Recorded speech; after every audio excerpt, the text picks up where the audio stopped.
Hello, my name is Scott Workman. I am the founder of Friends of the Original Constitution.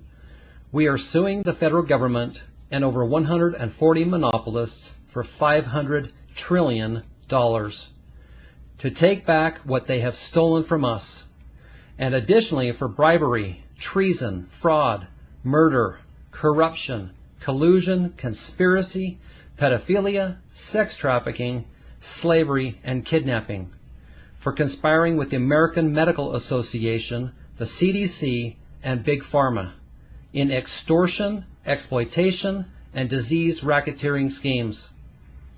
They've destroyed our health, our freedoms, our liberty, and have stolen our constitutional government.